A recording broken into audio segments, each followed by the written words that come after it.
Ngapain kita perang? Ngapain kita harus menjajah kalau kita sudah dapat keuntungan itu? Kalau kita sudah bisa dapat sumber daya yang kita butuhkan.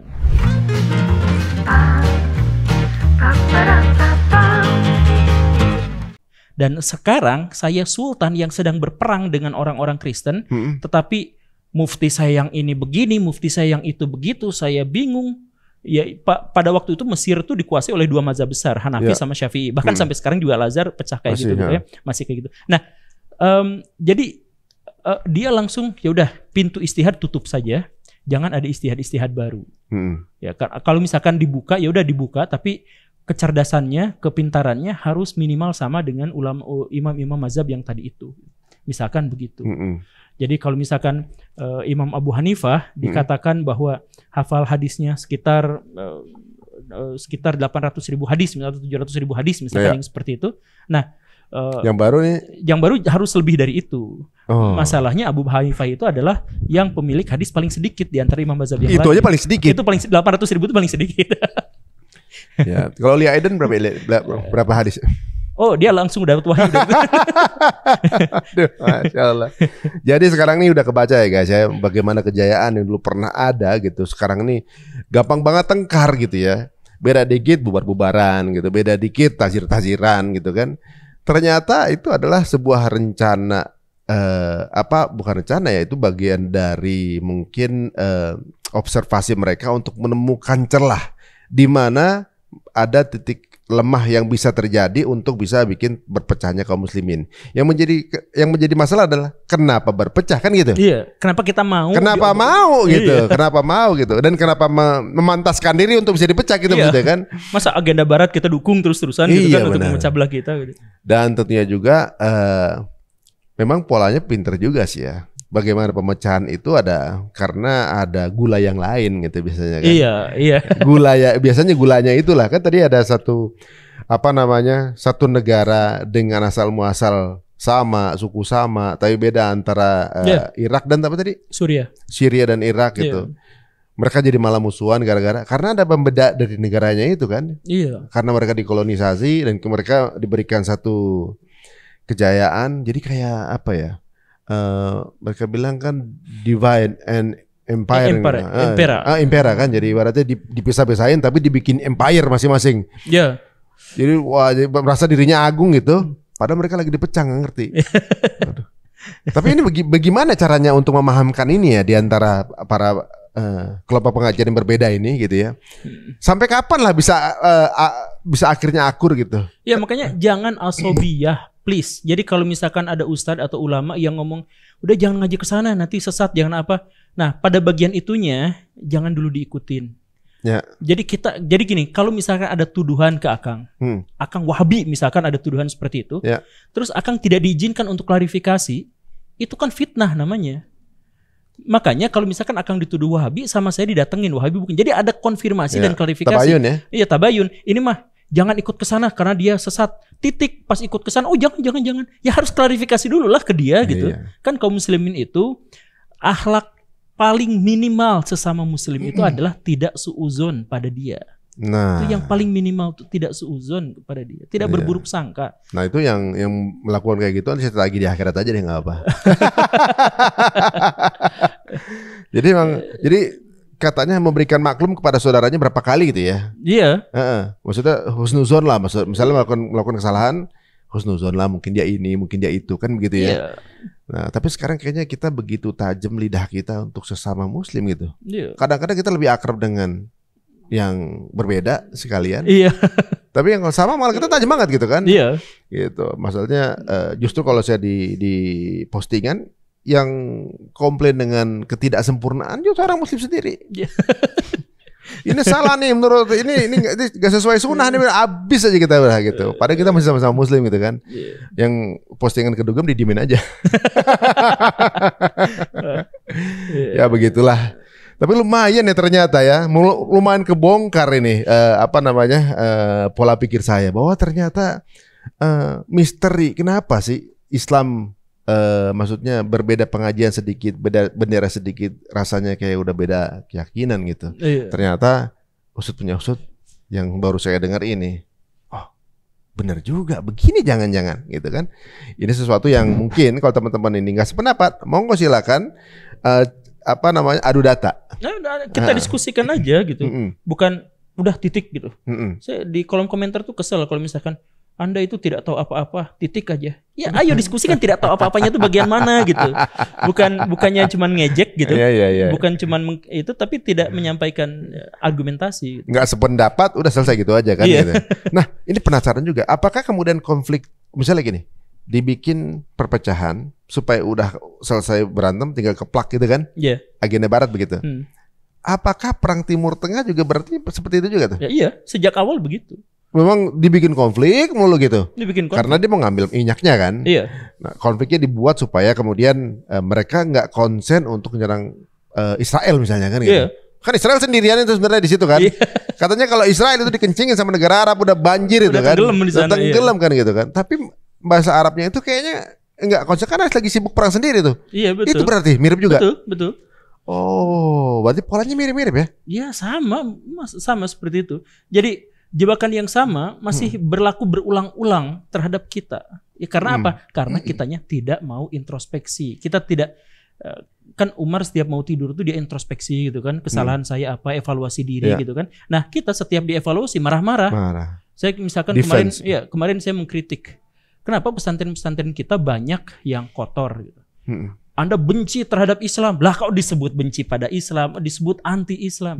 Kan saya bilang bahwa pesantren itu simbol atau bawa nama-nama Islam. Karena bawa simbol dan nama Islam berarti dia harus bersih, dia harus mencerminkan Islam yang baik. Kalau misalkan dia di situ kotor, di situ budugan misalkan, di situ anak-anak yang di bawah umur ngerokok dan sebagainya, ya harus kita kritik. Karena apa? Karena dia bawa simbol Islam. Malah saya yang dihujat gara-gara anti terhadap Islam. Kita nggak mau introspeksi diri, itulah. Oh, itu tadi ya. Yang lain salah, kita sendiri paling benar rasanya kayak gitu. Jadi ketika kita disalahkan, oh kita kan Islam kaum muslimin, nggak mungkin saya kayak gitulah. Waduh. Tapi kalau lihat dari konflik yang skala besar nih, mungkin nggak sih dengan adanya Palestina sekarang nih, apalagi konflik yang sedang dibangun sekarang kan mulai melebar nih. Dengan konflik-konflik yang juga kemudian sekarang kan seperti ada satu konflik lagi antar Lebanon sama Iran apa salah? Iya kan? Nah, yang udah nggak urusannya Palestina Israel lagi gitu. Mereka sendiri kayak lagi perang. Apakah itu kan polanya mirip tuh? Mirip. Mungkin nggak akan kemudian merembet ke yang lebih besar lagi itu seperti Perang Dunia Ketiga gitu. Perang Dunia Ketiga itu resikonya terlalu besar. Jadi negara-negara Barat itu atau negara secara umum di seluruh dunia gitu ya. Ngapain kita perang kalau kita sudah mendapatkan apa yang kita inginkan? Jadi misalkan gini nih, kenapa Indonesia gak pernah diserang lagi sekarang sama negara-negara Barat misalkan? Kalau zaman dulu kan zaman Belanda nyerang kan, sekarang enggak. Kenapa? Karena perbandingannya gini, anggaplah ya, hitungannya anggaplah benar gitu ya. Belanda dapat setiap tahun dari Indonesia 600 triliun dulu dari menjajah Indonesia per tahun. Sekarang Singapura dapat 2000 triliun tanpa dia mengorbankan tentaranya, tanpa dia mengorbankan sumber dayanya, tanpa dia harus datang ke Indonesia, dia sudah dapat 2000 triliun setahun. Dari Indonesia? Dari Indonesia. Dari mananya? Ya misalkan jual beli kaos, mereka beli kaos dari Cihampelas, di Cap Singapura, belinya cuma 20.000, dijual 300.000 ke Amerika Serikat karena dijualnya sama Singapura dan orang Amerika percaya karena itu adalah produk Singapura. Gitu kan, itu kan keuntungannya sangat besar dari situ doang. Jadi nggak perlu perang, keuntungannya lebih banyak gitu. Ya, ngapain kita perang, ngapain kita harus menjajah kalau kita sudah dapat keuntungan itu. Nah, sekarang kalau misalkan kita mau berbicara tentang Perang Dunia Ketiga misalkan, ngapain kita harus Perang Dunia Ketiga kalau kita sudah bisa dapat sumber daya yang kita butuhkan.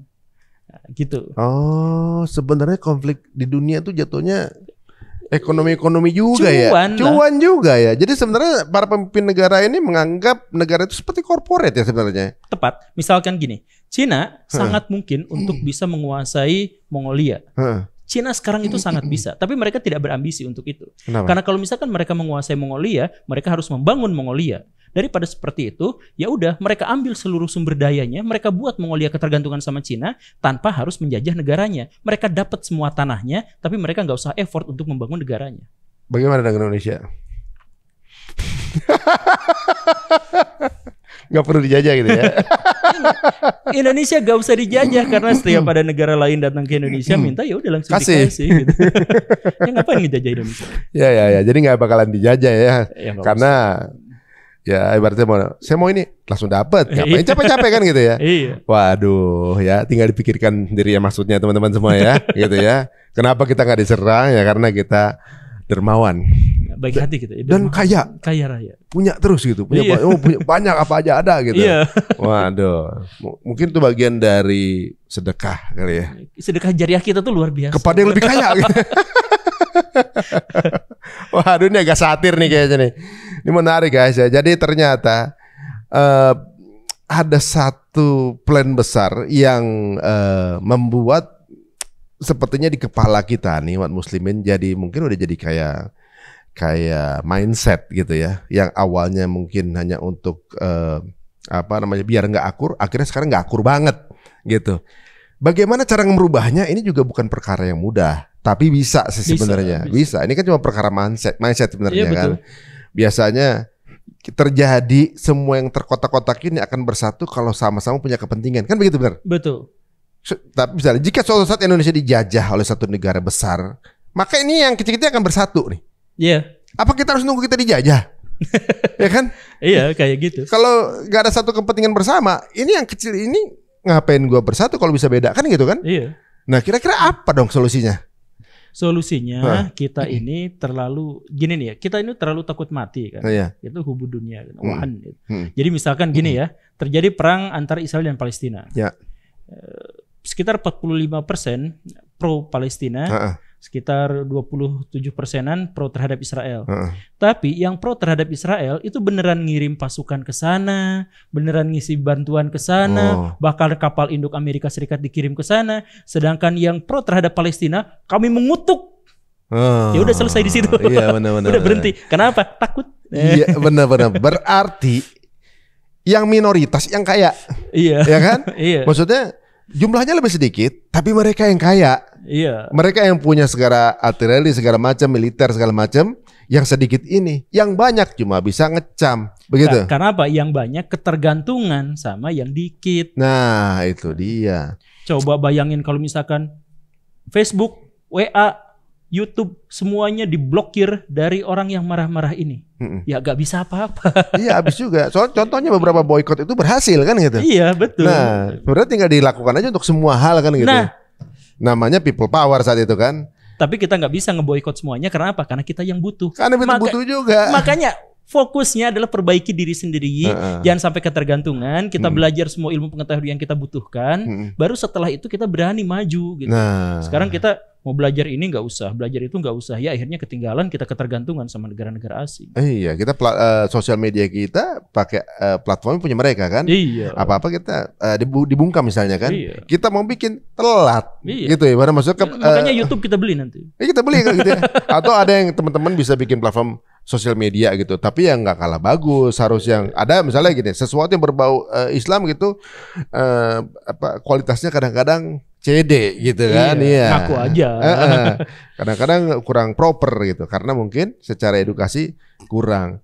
Nah ini guys, mungkin ya sebagai bentuk juga pencerminan, contohnya gitu, kekayaan bangsa Indonesia gitu, yang banyak punya kayaknya cuma sedikit, yang sedikit punya kekayaan 80% kekayaan bangsa Indonesia kan seperti itu kan, gitu.